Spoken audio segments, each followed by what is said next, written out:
can never tell when oh, there it goes. Okay, fantastic. You all got very quiet, so it must be time to begin. Welcome, everybody, to this evening's conversation. The conversation tonight is co-hosted by the Hamilton Center for Classical and Civic Education and by the Society for Jewish Thought. Both organizations have tables over in the corner, and I would encourage you in the strongest terms, especially if you're a student, to go learn about what these organizations do. The Hamilton Center has courses that you can choose for next term, and the opportunities are only going to grow and expand to get involved here with the Hamilton Center. My name is Alan Rubenstein. I'm new to the UF community, but I'm a lecturer at the Hamilton Center, and I'm the faculty advisor for the Society for Jewish Thought.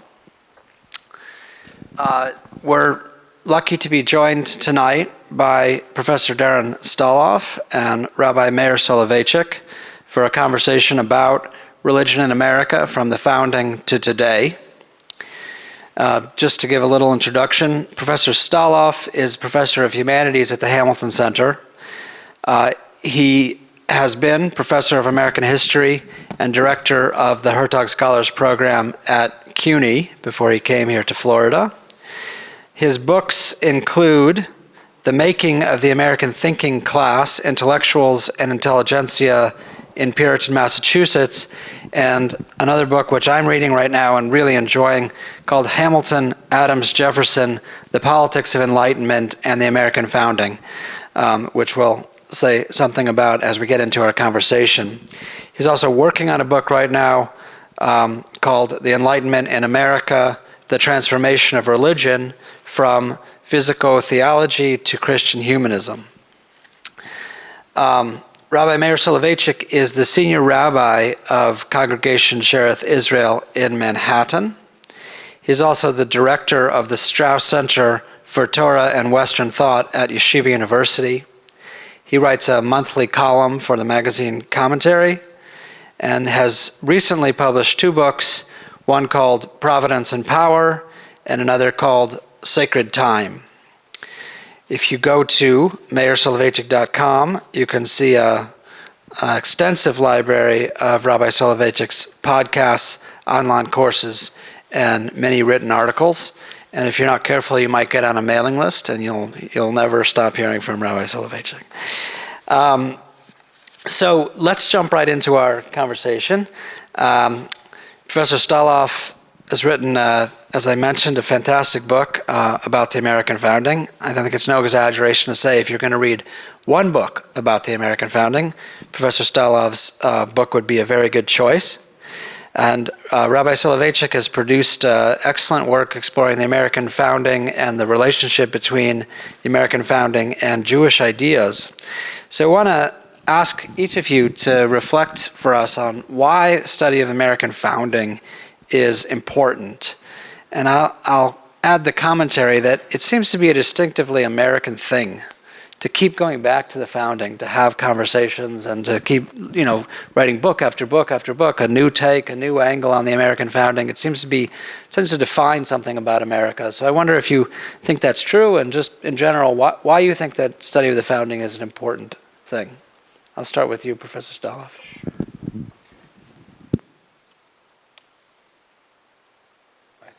This? I hope. Can you hear me? Okay. You're being silenced. I'm being silenced. Okay, I can just project. How does that work? Here's mine. All right. Just hand it around. All right. Here we go.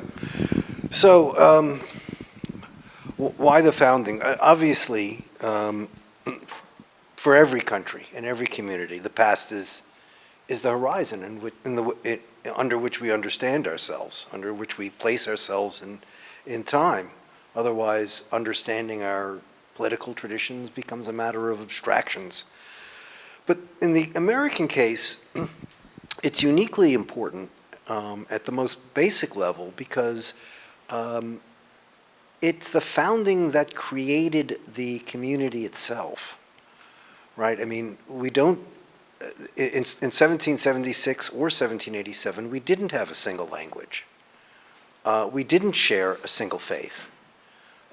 We didn't have a single economy. We were made of 13 separate political units that were broken up into different regional subcultures with different ethnic groupings, different denominational groupings, different patterns of commerce and exchange. And so one of the few things that pulled us together was the shared political commitments of that age from roughly 1765, let's say, till 1789. And it's through that founding, properly understood, we realize that's not just the beginning, it's an ongoing process of experiential learning that informs all subsequent projects of reformation and recommitment to those foundings. So that's the first one, why it's so important in the United States. But another I would suggest is the way we founded. For example, in France, there's a whole cult of la laïcité surrounding the French Revolution.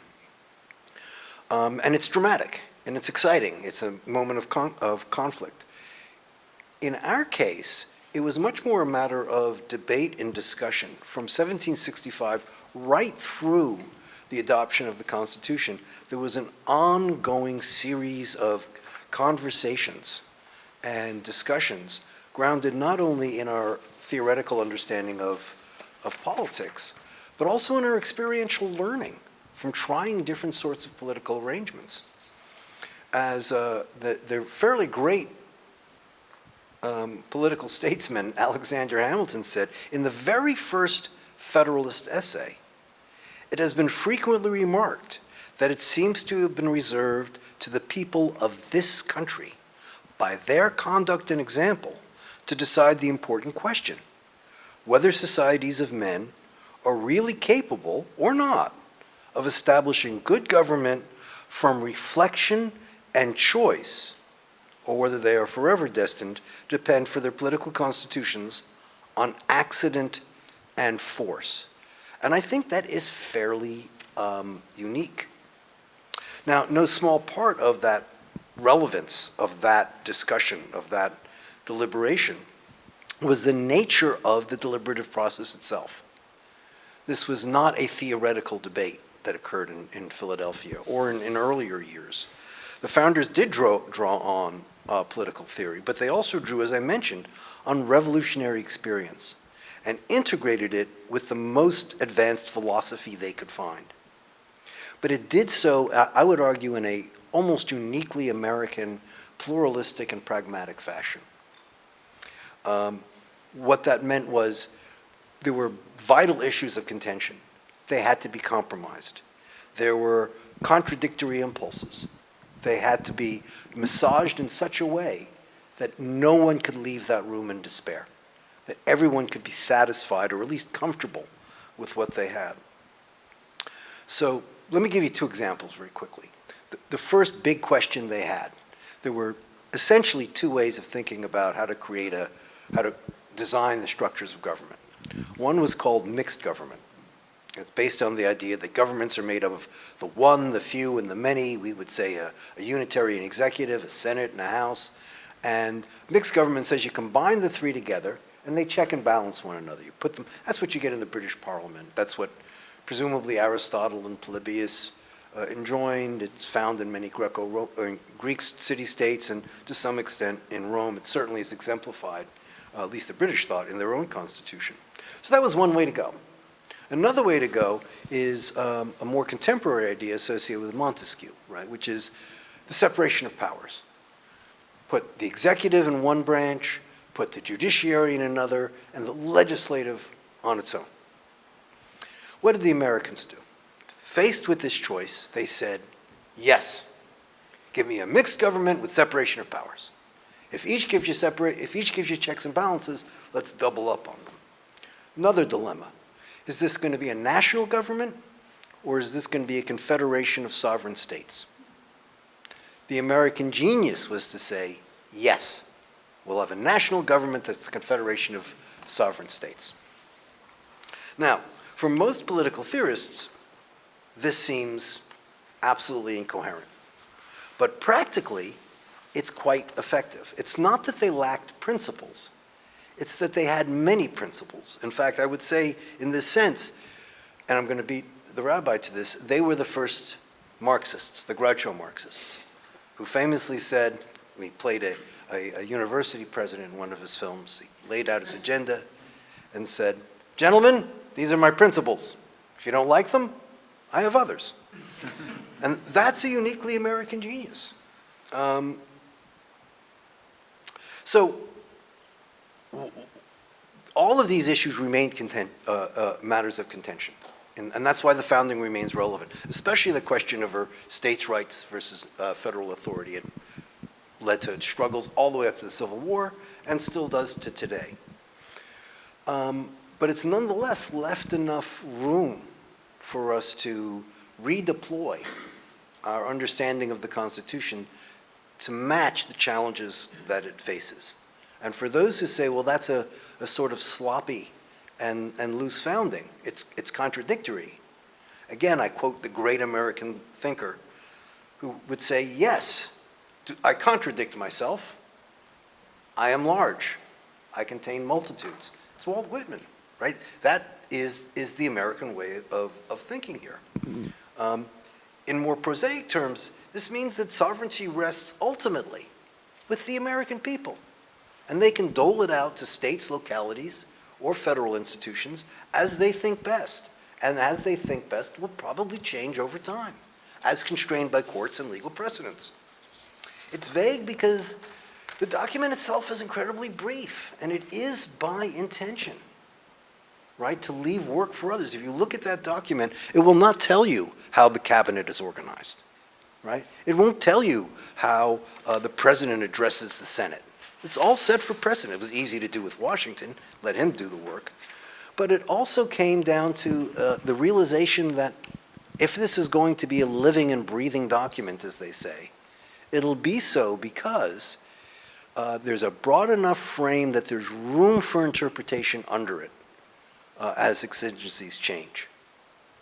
So it's this, I think that's part of, for me at least, why I think the founding, the American founding, is uniquely relevant not only to the American experience, but to modern political experience. I think our constitutionalism is in some ways the most practical minded.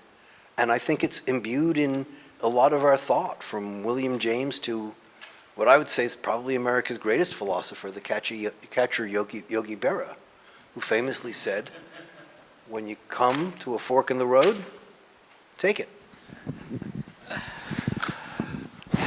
Yogi Berra. So, of course, I do love Yogi Berra and agree that he is one of the great philosophers of the Western tradition.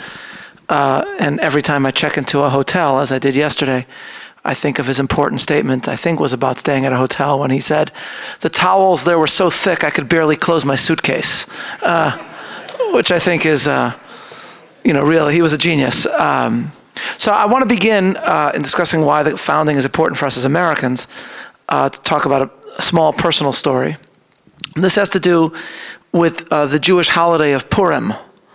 For those who are familiar with the holiday, which is oriented around the story of the book of Esther, one of the things that happens on Purim is that Jews put together presents of food and give it to each other. And there's no rules except that you have to have at least two different types of food, or a food and a drink, and you're supposed to give it to a friend of yours. Now, nowadays, because Purim is a very joyous time, people put together humorous themes for the foods that they put together. So in our family, every year there's another theme. So one year, for example, in the Purim that followed October, November 2016, we did a baseball theme with chocolate baseballs. That was one of the foods we gave out because we had to mark the most miraculous moment in the history of the world, the victory of the Chicago Cubs in the World Series. Okay, so that was the theme of that year. Once we did a Harry Potter theme where we gave out chocolate frogs and of course those beans, the jelly beans they sell. And I think we also made wands out of pretzels or something. So you have a different theme every time. Once we did an American founding theme for Purim. The foods we gave out were Yankee Doodles. You guys know Yankee Doodles? They're like the Drake's cakes. They're called Yankee Doodles. And Sam Adams beer. That was the other thing we gave. So those were the two types of food. But we included a piece of paper along with the gift. And this I got actually, I think, off the website of the National Archives. And they had a thing on there in which you could print out a copy of the Declaration with the signatures, but you could add your signatures.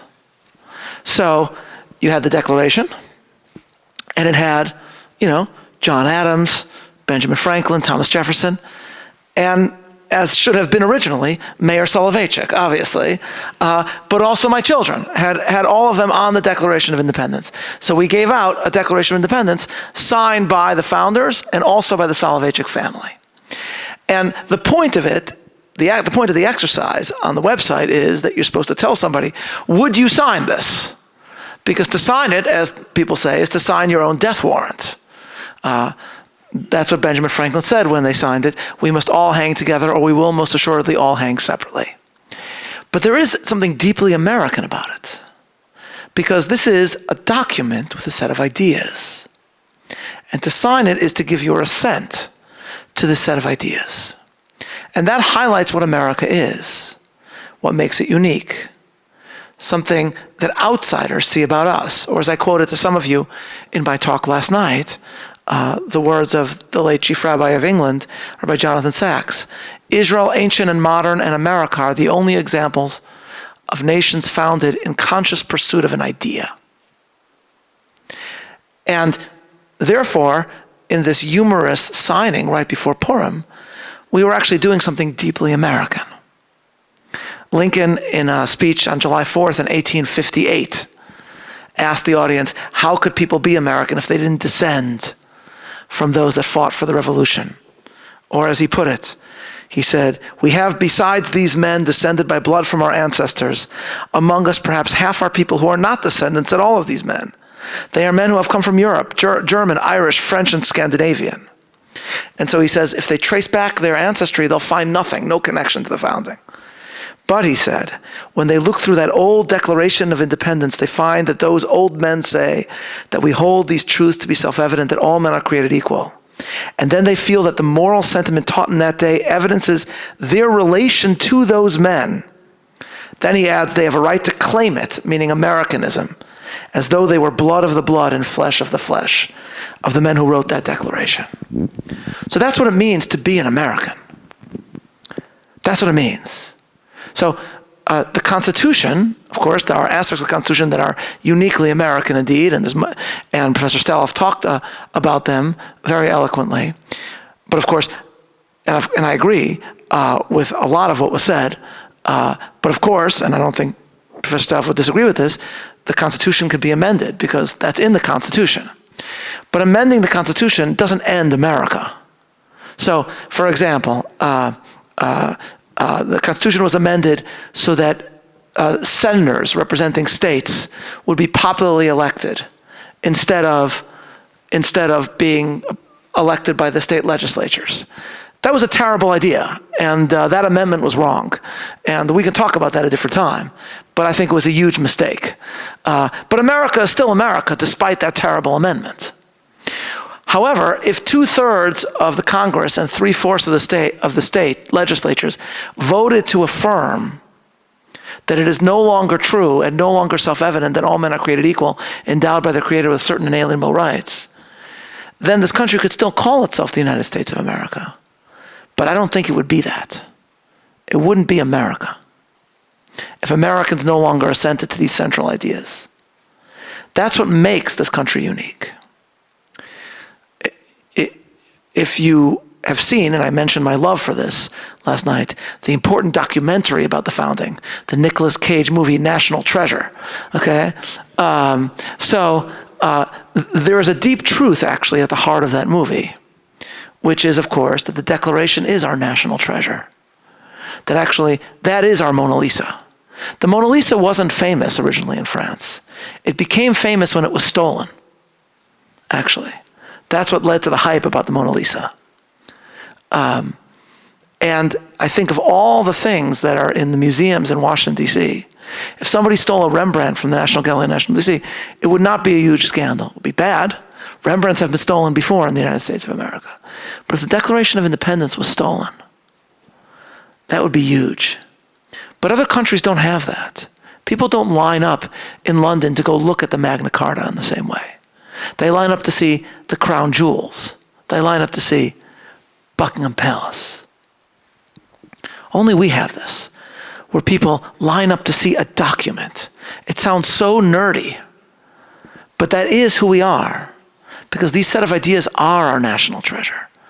And so why do we return to the founding? Because we have to understand what these people believed. Because so much of it lies at the heart of what it means to be an American. So we wanted to think specifically about the founding with relation to the role of religion in American public life. So it would be too general, too abstract to try to encapsulate the views of the founders on religion. There's too much diversity among them, too many different views. But I know that both of you have given a lot of thought to this, and I wonder if we could actually angle into this by just each of you sharing a kind of vignette of something that you feel like is emblematic about the one or another of the founders and how they viewed religion in American public life. Maybe you can start. So I'll set up my favorite religion American founding story with a small bit of I guess, pop culture.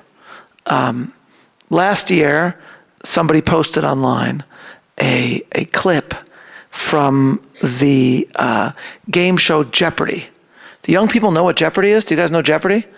You know, sometimes it happens that I'm teaching students and I'll just reference something. And they'll look at me blankly and I'll realize that they have no idea what I'm talking about. You know, important cultural achievements like the 1980s film Karate Kid, things like that, you know. And so you all know Jeopardy. It's a game show. To get on Jeopardy, you have to be pretty smart. You have to be pretty educated.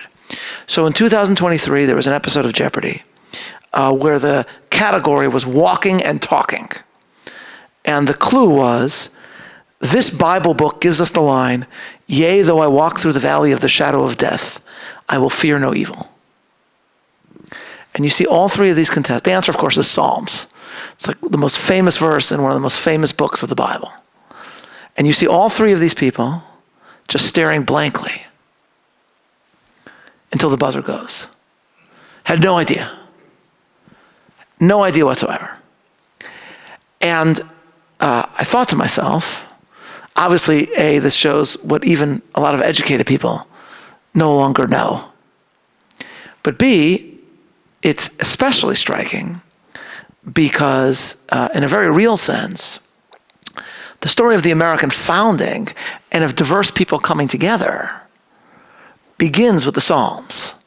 So the First Continental Congress met in 1774, not in Independence Hall, but nearby in what's called Carpenter's Hall. And John Adams, my favorite founder, cards on the table,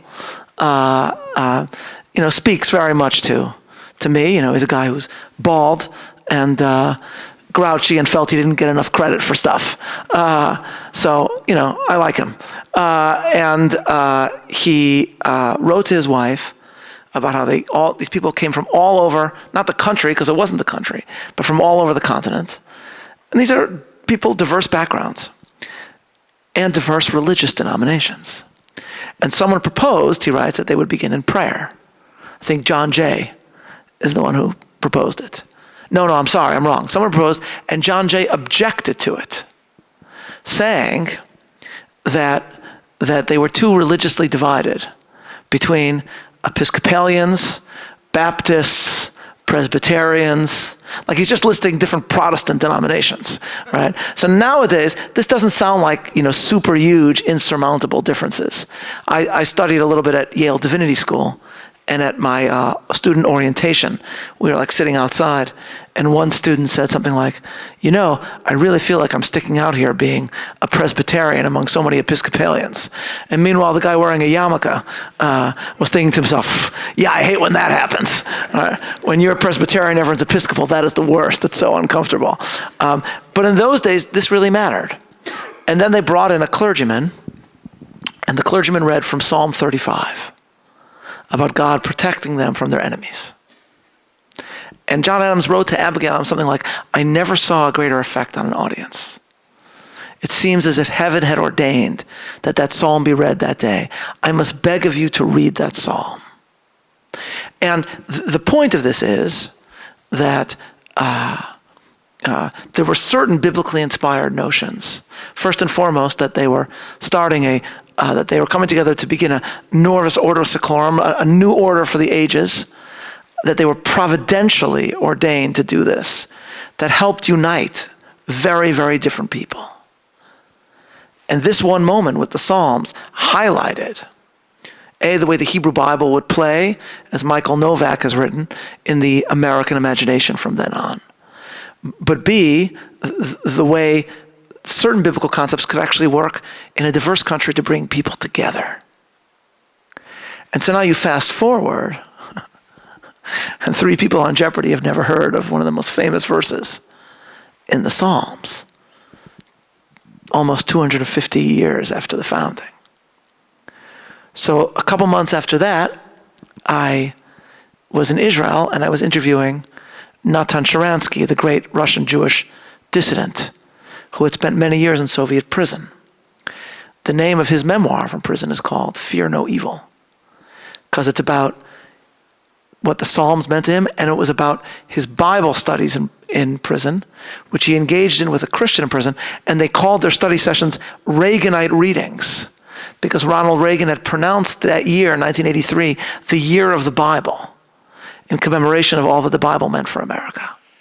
So I said to him, I told him the story from Jeopardy, and I said, you wrote this whole book literally based on this Bible verse. How do you feel about this?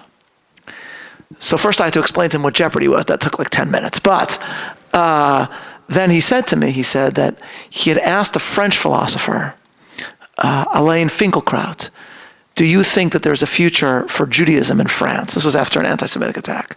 And the philosopher said something like, the question is whether there's a future for France in France, meaning whether France would hold true to, the values of Western civilization. And then he said to me, he said, I never thought I would have to worry about that in America. But he sees now, and he sees, I think he said especially in the academy, a loss of identity.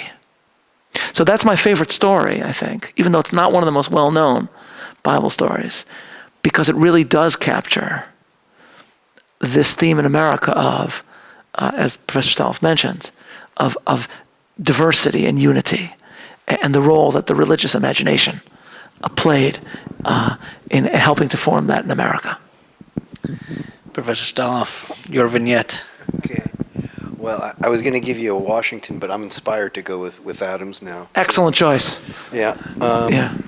And I want to play up on a different theme, though related, which is there's been a lot of good work on the extent to which many of the founders had what we might consider at the time heterodox religious views. Some people have claimed many of them were deists. I think that's more than a bit of an overstatement. But there is no question that they were highly educated people who often had, how should we say, sometimes critical views of more popular religion. So John Adams famously, in a letter to John Taylor of Caroline, an important thinker in Virginia, wrote angrily, ever since the Reformation, and for Adams that's the great struggle for conscience and individual judgment against ecclesiastical dogma and domination, he said, ever since the Reformation, when or where has existed a Protestant or dissenting sect who would tolerate a free inquiry? So this is the sort of quote that some of my colleagues cite quite frequently, and then you can find similar quotes from Washington as well. What they forget is that that's what he writes to fellow intellectuals. He doesn't think that that's appropriate for public life.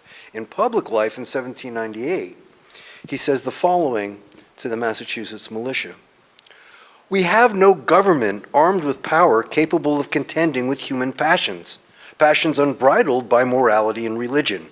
Avarice, ambition, revenge, or gallantry would break the strongest cords of our Constitution as a whale goes through a net.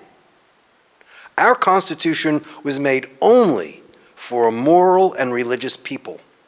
It is wholly inadequate to the government of any other." So I want to give you another brief vignette to heighten that tension, because they see both sides of it. This is, again, that pluralistic wisdom. George Washington presided over a constitutional convention that quite controversially left out any religious test for office holding. So that meant you could be a Catholic, you could be Jewish, you could be a Muslim, you could be an atheist, you could be a Satanist and hold any office in our government. And he did this quite self-consciously and quite controversially. At the same time, in his farewell address, he tells us, "Of all the dispositions and habits which lead to political prosperity, religion and morality are indispensable supports. In vain would that man claim the tribute of patriotism who should labor to subvert these great pillars of human happiness, these firmest props of the duties of men and citizens." So I think the point here is not only that, well, it's useful politically, or it's useful to hold up morals. These men, both of them, were Christians, although perhaps not of the sort that Jonathan Edwards would appreciate. But they were also sincere. This is not just public statements. Adams writes to Jefferson, "If we had a society without religion, you wouldn't want to live here." And it's the first time in his writings he uses the word, "it would be hell." Well, why?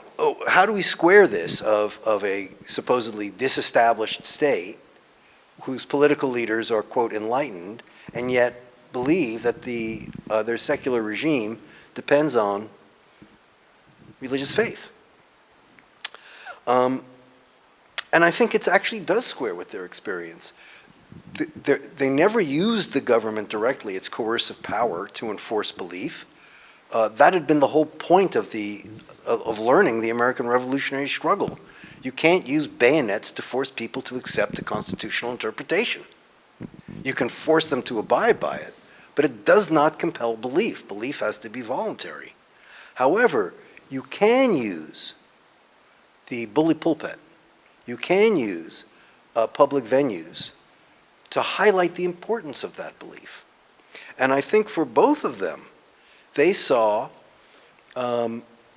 government and religion as working towards the same end: human flourishing and human happiness, and the pursuit of happiness. The question wasn't, could one do it and not the other? You needed both. The question was, how do you bring them together in a way that maintains disestablishment and freedom, the freedom of conscience, and at the same time supplies us with a horizon of understanding which allows us as both individuals morally, but as citizens, to think beyond our narrow and immediate self-interest. Thank you both. So this is the question that maybe is most challenging because, as we say, we want to think about religion in America from the founding to today. And so let's kind of reshift our thinking away from the historical mode and more into the sort of contemporary mode, because the question of the role of religion in American public life, of course, was never settled. It remained contested, and it went through different periods of argument and the source of some political strife in our regime, as probably in every regime. So if you think about today, similar kind of methodology. Let's try to zero in on one particular controversy that you feel like is critical to understand the tension between religion and state in America? And if possible, how can a understanding of the thought of the founders help us think through that controversy? We'll start with you, Professor Stoloff. Okay. If there's a grenade, I'll jump on it. I think it's not currently as contentious as I think it will shortly be, and that is public funding through school vouchers for religious schools. And I think that's on the horizon. And I think we can see the legitimate arguments on both sides, right? Those who oppose it will tell us that this violates the Disestablishment Clause. It violates the Jeffersonian ideal of separation of church and state, and that it hollows out our common identity formed by a shared educational system and draws money away from an already overburdened public school system. And we can hear just as reasonably on the other side that it, in fact, returns us to long-standing practices on religious instruction in public schools, which had been the norm until I was a little kid, and that it maybe even avoids the constitutional problems by granting the money directly to parents, and then the parents are the ones who are distributing it. So it's not the government. So what can the founders shed on this? I think two things. One, I think one of the things that made the founders great was that they faced an incredibly contentious and divided society and found ways to avoid fights when they could and compromise when they couldn't. They drew the wisdom of another earlier founder, John Winthrop, who was once asked, "What do you do when you have members of your religious community?" He was the founder of the Puritan New England, who just can't agree. He said, "We try to resolve it with conversation. If not, we bring in ministers to try to preach. But if that doesn't work, I always try to cover it over with love." And I think that's kind of what the founders did. They tried to moderate. So we give each side a little counsel to our friends who are pushing funding for religious schools. We do need to be aware that although legal precedents change, there are legal precedents that run against you, and you need to have, just as good citizens of a republic, respect for the legal traditions. And that's not to say you can't pursue your goals, but you need to pursue them within modes of accommodation and adjustment. That could mean, for example, one thing is you stress that you instruct about religion, not so much in religion, and that if you do instruct in religion, you have accommodation for different faiths. But more than anything, it's not unreasonable to expect you to rigorously adhere to the state standards. Would argue that the public education system in this country is working particularly well. So they have to ask themselves, do you really want to delegitimize your government by failing to deliver a fundamental service? And if you can't deliver it, wouldn't it be wise to loosen things a little bit to enable others to do it? In other words, it is fine to have the principle of separation of church and state and all of that. But we have another principle too. It may not be in the Constitution. Neither is separation of church and state, by the way. And that is the principle that a republic requires. I have my principle. You may have your principles for the First Amendment, but we have others too. And one of those is you need to deliver education, and you're not doing it now. So I think if the founders could make these arguments to both sides, there's room for accommodation to find middle grounds. Well, I was going to talk about a different controversy, but maybe I'll talk about this because I have a slightly different view. I do not believe that there is any strong constitutional case for being against government funds to provide education in all schools, be they religious or non-religious. Originally, public schools, such as they were themselves religious, and the laws that are on the books or were on the books to prevent religious funding for quote-unquote sectarian schools largely were introduced in a wave of anti-Catholicism in this country, most famously the Blaine Amendment. And so personally, when the Supreme Court struck down those precedents that adopted a strict secularism when it came to funding of education in America, I celebrated wholeheartedly the demise of those precedents because I saw them as utterly unreasonable and really not founded historically in American constitutionalism. Moreover, as somebody who sends my children to religious schools because I actually think in many public schools in the city in which I live, Manhattan, New York, the traditions with which my children are being raised would be encountered with hostility in the public schools, and would be regarded with an attitude that has its own system of dogmas and doctrines that are certainly no less dogmatic or doctrinal. And so I view this as the demise of those precedents as something to celebrate and an advancement for the funding of education for all Americans, which is, I think, one of the civil rights issues of our time, especially for those children who, unlike mine, don't come from families that can afford a quality of education. So where does that leave us in a very divided America? The answer the founders have given us is federalism. Some states, like this one, will offer some form of funding for all forms of education. Other states, such as the one in which I live, will not. Some states may well have the Ten Commandments in classrooms posted. Others will not.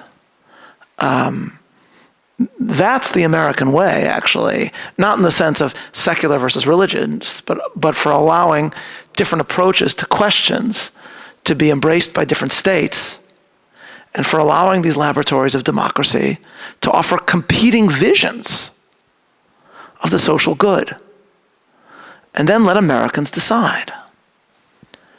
That's the way to resolve great controversial questions in the United States. And that's the founders' vision.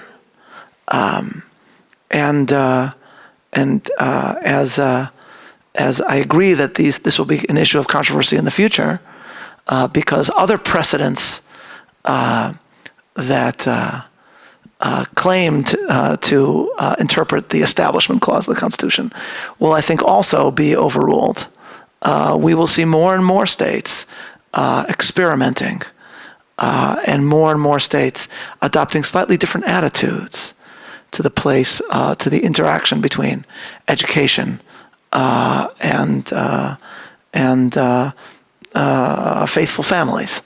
And so it is federalism that I think is the only way to settle this question. And of course, it will not be settled right away. But of course, neither has any question in American history be settled right away. So last question from me, and then I'll invite questions from the audience. So we're having this conversation at a great institution of higher learning.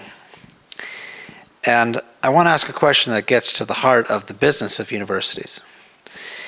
There's those that argue that universities should be religion-free spaces. And if I were to articulate their reason for that, it would be that religion is always grounded in conviction, or faith, or commitment. And the argument would go that the business of the university is to promote critical inquiry, which requires having no commitments that are beyond critical examination. All our commitments have to be held loosely in a way that religion can't tolerate. So I wonder, starting with you, Rabbi Soloveichik, what you make of that argument. To what degree must universities be secular in order to achieve their mission? Well, as someone who runs a center called the Strauss Center for Torah and Western Thought, and who teaches in an institution called Yeshiva University, it would be pretty bad for my advancement of the school mission and our PR if I believe that that religious teachings had no place in contemporary education. But the truth is, actually, of course, the university was once a place in which religion was embraced and taught. And obviously, some of the most distinguished institutions in American history were founded for that very reason. But the strange premise, which you didn't embrace, but which you referenced, put forward often in these conversations, is that to advance an argument in class even that draws on religious conceptions, because it asserts a reference to divine authority, is unfair or has no place in a discussion. This is most famously advanced by the philosopher Richard Rorty in his essay, Religion as a Conversation Stopper. But of course, religious claims can be addressed and can be examined and can be debated. And often the arguments put forward from a very different perspective are doctrinal, as I said, and dogmatic in their own way. Let's ask ourselves the following question. Has the stripping of religion from much of the modern university made dialogue and debate more fulsome and rich? Or have we reached a point where students assert that hearing a view that is different than theirs is distressing to them, and that the job of the university is actually to cater to their self-esteem and their sense of well-being? We no longer have in most universities the religious assumptions that once existed there. Has debate therefore flourished? Are our conversations more rich? Are the diversity of ideas that are being engaged truly diverse in the ideas that are being examined? We all know the answer to that. We know the answer. And so I remember after the Dobbs decision was issued, I came into my class at Yeshiva University, and I was teaching a seminar on C.S. Lewis and Rabbi Joseph Soloveitchik. For some reason, no one was interested in talking about it that day. This is not when it was issued; it was when it was leaked. And so we ended up just having a huge conversation about everything related to that. Why was this conversation leaked? Why was this decision leaked? What do you say about this issue? What do you think about this issue constitutionally? And it was an hour worth of discussion. And I came out thinking, how many universities could I actually have just had a civil discussion about this? And have the students emerge from it all getting along with one another?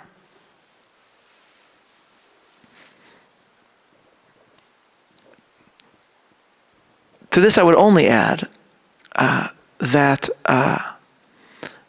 there's a wonderful book by the law school professor at Yale, Stephen Carter, called Civility,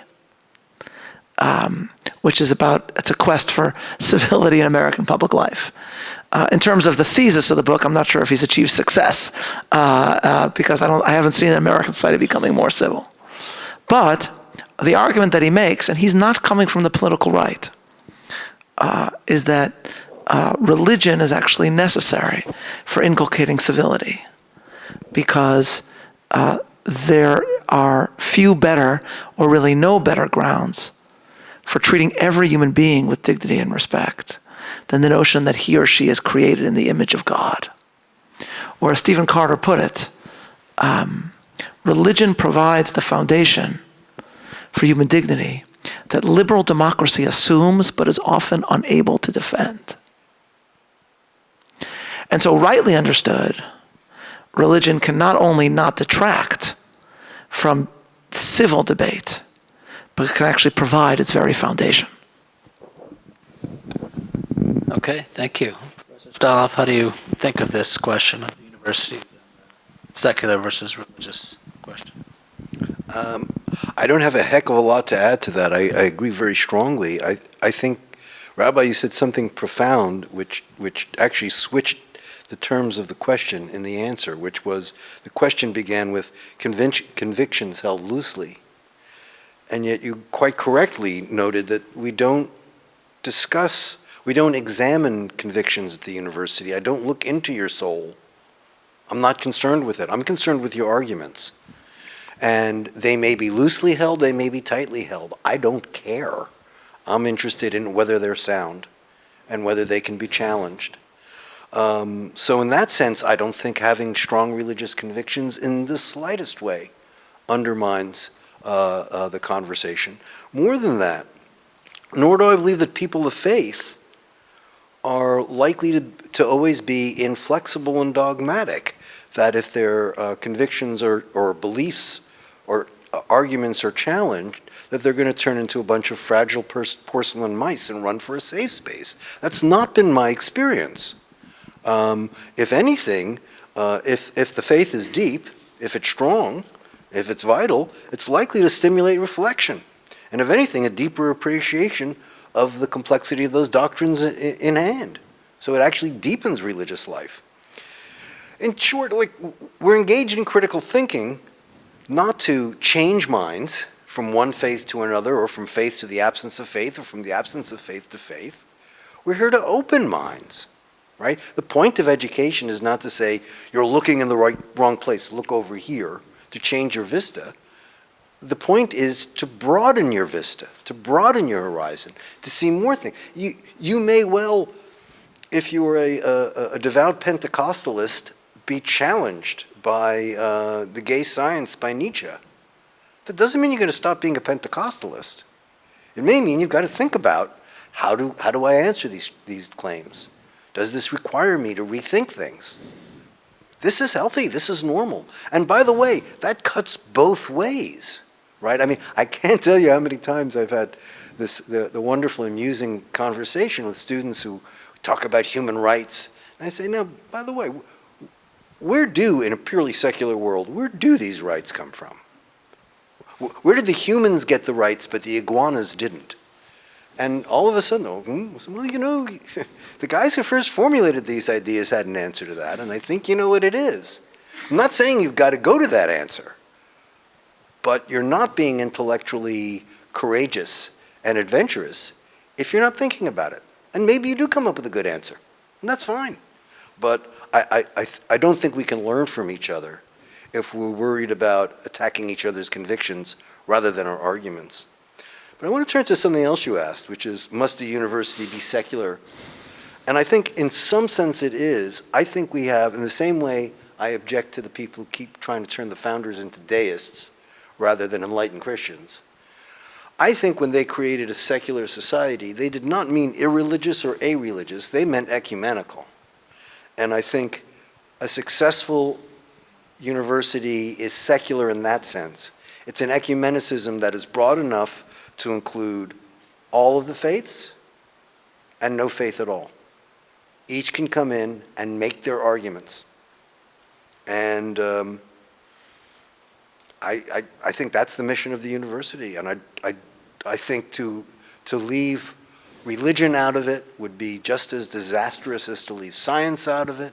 It would be just as disastrous as to leave aesthetics out of it. And if you don't think people have equally strong convictions about those issues, about aesthetics, then you don't go to museums much, right? Just don't. So, those of you who are here or students who maybe came to this event because you've been involved in the Society for Jewish Thought. I hope you see what a rich possibility there is to study with the Hamilton Center, take classes with the Hamilton Center, take a minor, consider a major. Those of you who came here because you heard about this Hamilton Center event and maybe are interested in the Jewish intellectual tradition, I hope you get a taste here for how rich the conversation can be about Jewish history, Jewish ideas, Jewish sources, and we'll look up the Society for Jewish Thought. Paikea Colligan, the president of the Society for Jewish Thought, is over there in the corner, and we can tell you a lot more. But now I'd like to invite anyone in the audience who would like to ask a question about our topic to just raise your hand, and we'll get you a mic. Right here. Just talking about the school choice and the religious aspect. Thank you.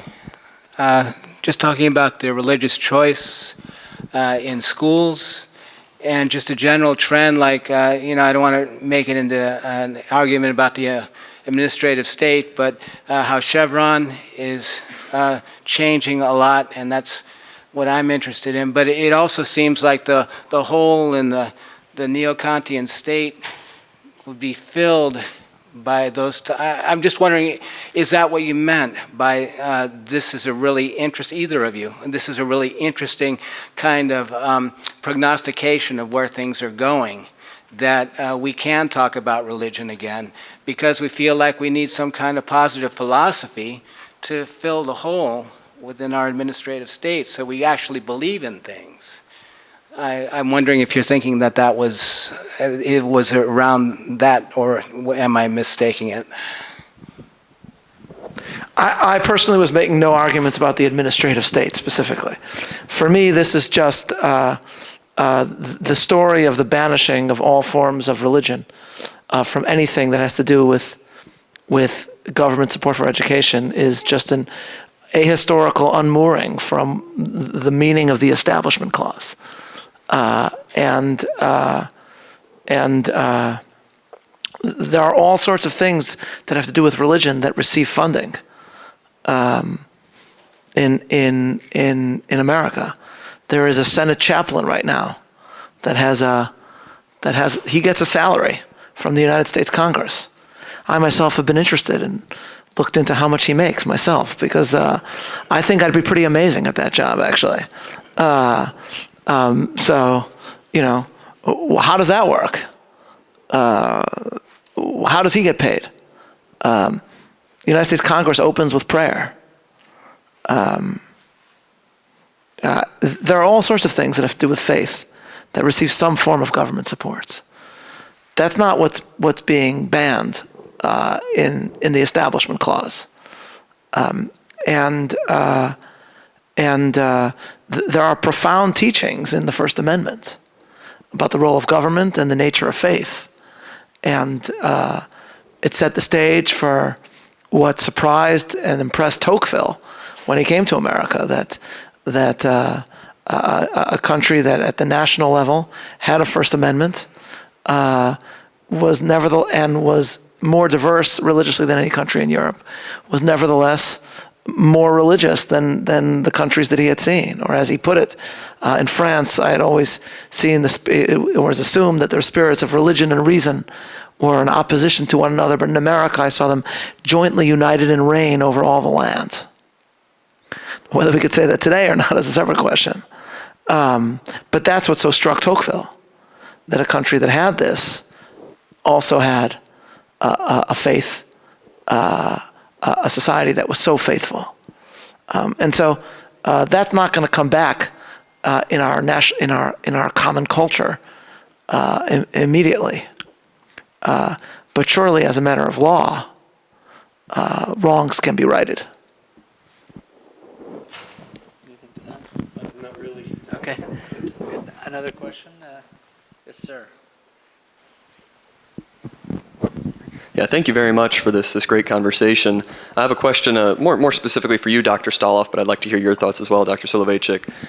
You mentioned at the beginning of the talk here, essentially how the American founding was unique and that it sort of created a society in 1776 or 1787. I've heard different arguments on that from thinkers like Orestes Brownson or Russell Kirk, that essentially that we had an existing society, but we kind of just switched the government to more accurately reflect the principles in America and the beliefs already held by the people, as opposed to, say, the French Revolution, which tried to upend a whole bunch of other stuff and not just the government structure. So I just wanted to hear your thoughts on that sort of different argument. We already had an existing American society before 1776, but we just needed to change the government to reflect that. Just wanted to hear your thoughts on that. Ooh, that's a very good question. If you're not signed up as a Hamilton scholar, be so immediately, because that's a very Hamiltonian question. So I want to take a sort of middle ground on this, and that would be I would argue that the founding constitutes a political community, not the same as a society. However, where I would disagree with Kirk, respectfully, is that it didn't constitute a society, but there wasn't a society. There were many societies. And there's real tension and difference between what they called Easterners up in Connecticut and Massachusetts and people in the Chesapeake. And much distrust between them. And the people of the Mid-Atlantic don't have much to do with either of them. And when the West gets settled, that'll be a different kettle of fish entirely. What's remarkable is creating a set of political institutions that can harmonize these different social structures. And they are different. I mean, are there similarities? Of course, they all have largely the same jury systems, largely somewhat to the extent that they have a common culture. There has been a first great awakening, which has finally given them something in common. They all went to see the Beatles, i.e. George Whitefield. But part of what makes, again, I think the founding brilliant is that it doesn't force or try to harmonize a single society. It continues to be e pluribus unum, right? From many one. And I mean, as you said, with the states, the federalist ideal of the states is laboratories. I think that's true regionally. I think it's even true within the states. I come from one of the craziest of the original 13 states, New Jersey. Yeah. Tell me about it. Yeah. You want to hear pain? New Jersey itself was made of two states, East Jersey and West Jersey. They were put together for no very good reason, except that someone decided it would be easier to have one legislature than two. It has a constitution. It's had a history together. Part of what makes this country great is that New Jersey has learned to stay completely divided to this day. It's now called East and West, now it's called North and South. But it is the exact same divisions. Believe it or not, the depopulated part of West Jersey or South Jersey is about as red as Montana. And North Jersey is the bluest part in this country. In North Jersey, you're a Yankee fan and you're a Giants fan. Where I moved from, everyone roots for the Eagles. And when you go to the city, that means Philly. No one goes to New York. They're still intact. And that's just to give a contrast with that Kirk gave. When you had those differences between the people of, say, Ile-de-France and Vendée, people in Vendée all got killed, right? That's the way you bring unity. You don't have that here. So I think that's a kind of amazing accomplishment. And it's one we don't often think about, which is that in this country, we know how to fight with each other without hurting one another. We know how to disagree without being disagreeable all the time. So I think that there is continuity in America from before the founding to after the founding, in the sense that certainly the revolution was waged in the name of their rights as in the spirit of what we now call Anglo-American political thought. And there's no question that the unique way in which religion in all its diversity expressed itself in America before the revolution continued and fostered and fueled the revolution and the society that was built afterwards. But there is still something huge that happens. I think the best book on this is Gordon Wood's The Radicalism of the American Revolution. And what Wood essentially argues there is that if you would have gone to America in 1763, what you would have seen everywhere is the image of the king. In fact, the king and its image was more reverenced in America than in England, because that's what united them with the homeland, with England. There was a statue of George III at Bowling Green in New York, which had been put up after, I think, the Stamp Act was revoked to celebrate, to thank the king, essentially. And the point is, Americans were originally believed that certain people were born to rule and others were not. And then that changes entirely with the revolution. Now, part of this can be happenstance. For me, I think it's providential. And a lot of it has to do with a declaration that could have been just an airing of grievances, but actually inserted a concept of human equality at the very heart of this founding document that took some years to become, in the title of one book, American Scripture. But it did change. Benjamin Rush, who's a signer of the Declaration of Independence, one of the most prominent doctors in America, visited England, I think in the 1760s, maybe early 1770s, and he visited the House of Lords.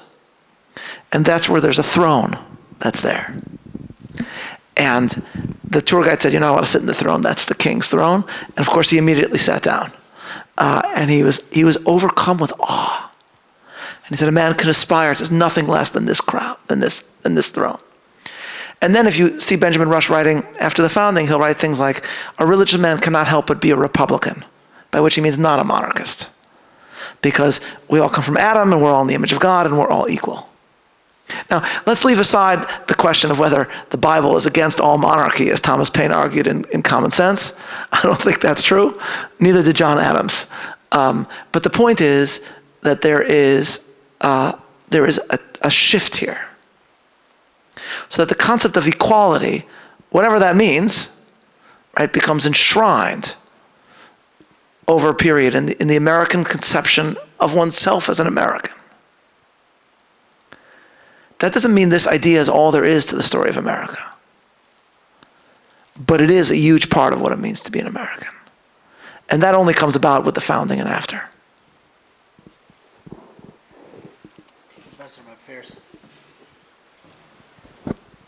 Thank all of you for this great conversation. Is this on? Okay. Thank you for this great conversation. I want to get your thought. It seems like we're living in some ways on this question of religion and politics in somewhat unprecedented times, at least in American history. I think, a number of, we have our Constitution in one sense is very pro-religious in its free exercise clause, and we see this in sort of the expectation that you needed a kind of religious and moral citizenry in order for the democracy to work. But I think in the last 50 years or so, there's been a real rise in non-religion. Sometimes they're called the nones, those who say they don't affiliate with any particular religion. And then we, I think, have a growing kind of stronger kind of secular identity. So this idea of what does it mean to be secular sort of came up. Secularity is usually a sort of more positive identity than just no religion, and often means a sort of opposition to religion. So I think we increasingly, we see these culture wars. I mean, some of the issues we were talking about with school choice, and we could mention many others, they tend to divide around religious, non-religious lines. And I think there's been this more hardline secularism that's a little bit more like the French laïcité, which is different from maybe the original American secularism or secularity, which is a more kind of, I think Professor Staloff, you sort of characterize in these terms of kind of freedom of religion, like kind of let a thousand flowers bloom. But we now live in a time in which, and this kind of comes back to the university question as well, in which particularly in elite society, in universities, in sort of like law and sort of medicine, a kind of stronger secularity is the norm. This more sort of hardline secularity does seem to increasingly be the norm. And so, I mean, William Barr gave a famous sort of speech at Notre Dame about this sort of growing kind of opposition between secularity and religion. And it seems to be very much before us in a lot of our heated political debates. And so I wondered if you might reflect upon maybe this, last 50 years, a sort of unprecedented situation, which I think really in the last 10, 15 years has become very pronounced. So there's a book by David Campbell and a few other authors called The Secular Surge. I believe he also wrote, the book American Grace, How Religion Unites and Divides Us. But increasingly the divide is around this sort of secular religious, and then that gives birth also to like woke versus non-woke and all that kind of stuff, where you get these new forms of religion perhaps. But I wonder what you think about this sort of unprecedented, at least in American history, times that we seem to be living in, and like what we might do about it, drawing upon sort of the founding and our traditions. Are we just coming apart, or is there any way to sort of find a common ground between sort of secular, non-religious, and religious people? Sorry, that was a kind of a longer question, but. Yeah. No, I think this is one of the central questions of our time. And I would just make a couple comments. First is, I resist describing the phenomenon that you're talking about as secular, because that's implying that those that maintain that worldview are like, a group of, French Enlightenment philosophers or Humeans. Whereas, of course, in the end, to use a phrase a lot of people use, human beings are meaning-seeking creatures. And a lot of the rise of what you refer to as wokeism, correctly, reflects a worldview with rituals all its own, with systems of meaning all its own, and with doctrines and dogma all its own. Doctrines of guilt, and rituals of expiation of guilt without that guilt ever being expiated, and which rejects the notion that lies at the heart of biblical ethics, which is repentance and change when it comes to guilt and sin. It has its own system of priesthood, as others have noted. And so the phenomenon that you're talking about is real, and it's linked to what you call the rise of the nuns, N-O-N-E-S, in contrast to the rise of the nuns, N-U-N-S, which would be, I think, pretty cool, actually. And also a great title for a movie, The Rise of the Nuns. This time it's personal. But the phenomenon is real. But it's less a clash of, in a very real way, actually, the clash of Adams versus Jefferson can be seen as a clash of someone who was not an Orthodox Christian, Adams, but still nevertheless had a very deep sense of providence and a deep sense of debt to the Puritans. And Jefferson, who was the closest you would get to a French deist from among the founders. I'm not identifying with the same, but still the closest you would get. And that really was a clash that has a lot to do with religion, relationship to the Hebrew Bible, a variety of different things. But the clash is real. The answer, though, again, I think has to be what I said before, which is let different states go as they may on this. And I do have faith in the ability of the Constitution to sustain this. My least favorite trope in discussions of American history is the notion that we're so divided now, and we've never been divided like this before. Read about the election of 1800. It sounds a lot like, and I'm still mad about that election because I wish Adams had won. I'm not over it, too soon. But read about it. It sounds a lot like today. If a Federalist would see a Democratic Republican, that person would cross the street. So they didn't have to talk about it, talk to that person. And you had media representing each side, accusing the other side of all sorts of stuff. Federalist media wrote that if Jefferson won, atheism would be the law of the land, and we'd have children writhing on a pike. And I can't even tell you what the Jeffersonians said about my man, John Adams. He was a monarchist, and monarchy would be restored, and all sorts of things like that. So we've been divided before, and of course, we've had a civil war in this country. So I think we need to have historical perspective. The truth is, we tend to see, because we talk about the founding, we tend to see America as a young country. It's the oldest continuous democracy, democratic republic, in the history of the world. France right now has what's called the Fifth Republic, I think? Yeah.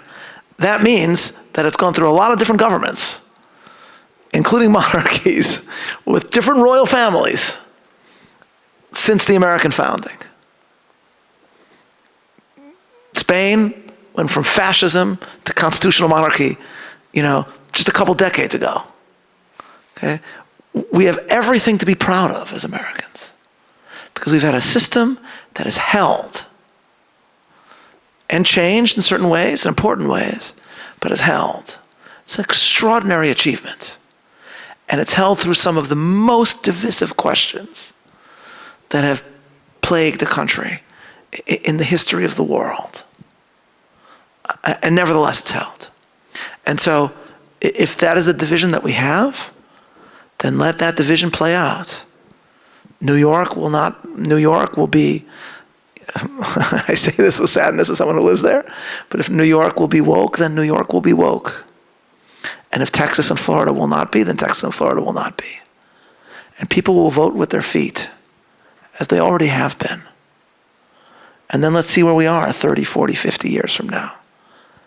And let's see where culture is. And let's see which parts of America are vibrant. That has been the American approach in the past. And that's the only, I think, American answer that we can give. There's not much I would dissent with there, but I might amplify a little bit. And one is, I think you're right. These conflicts, these tensions are real and they're accelerating. And they are corresponding at the same time with the rise of nuns, who are interesting. They claim to not be religious, but are spiritual. They don't disbelieve in God. They're just not finding solace or spiritual fulfillment in the existing ecclesiastical structures that they can access. So putting them aside for a minute, that may simply be that we have yet to articulate a mode of either liturgy or creed that speaks to them more directly. And that's why we've had awakenings in this country to do that. The other conflict, which is between people who think that religion is some dangerous reactionary force that stands in the way of cultural liberation or whatever, that kind of aggression, which I never really saw in this country until the emergence of the new atheism. And when I first saw it, the first thing that occurred to me is, you're not atheists, you're anti-Christians. There's a big difference. The difference between being, if you're not religious, why would you be hostile to it? If anything, you would be more or less indifferent. You might, in fact, pine for something that you simply can't believe in.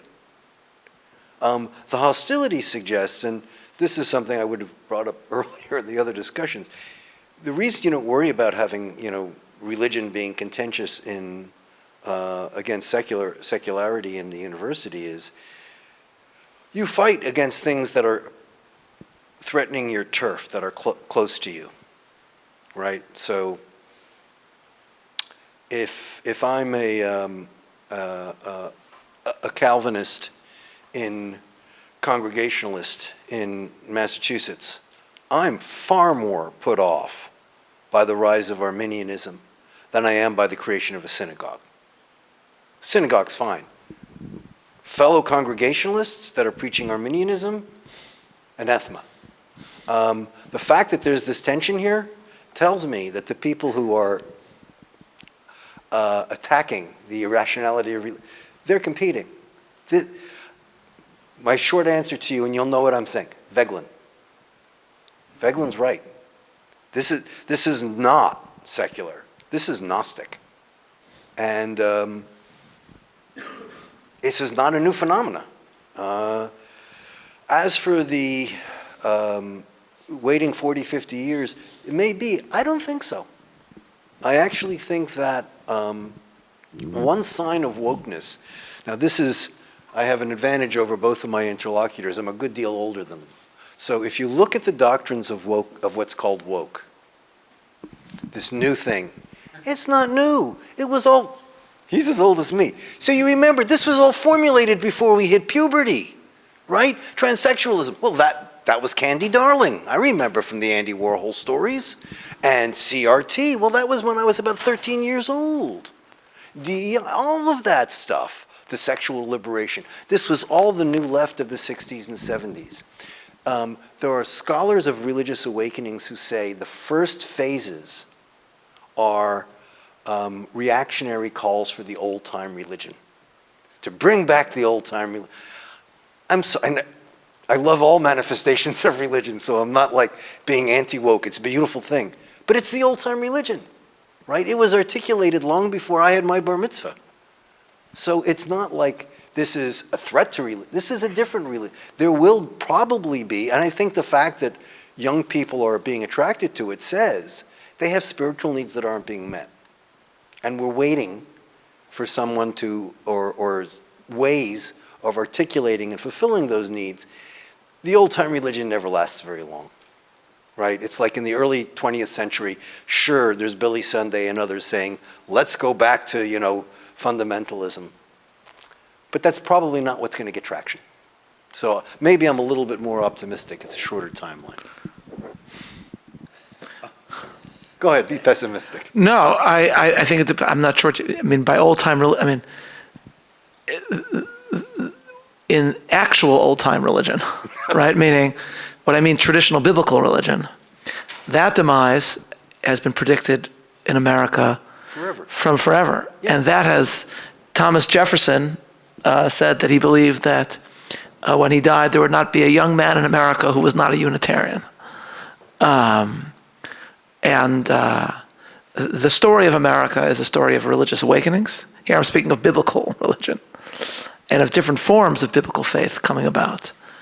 But in terms of biblical faith, it's shown a fascinating resiliency and capacity for renewal. And so I'm not pessimistic, is my point. I have enormous optimism about that. But I think the opponents of biblical faith will also be out there as well. Okay, well, let's thank both Yeah. of our speakers.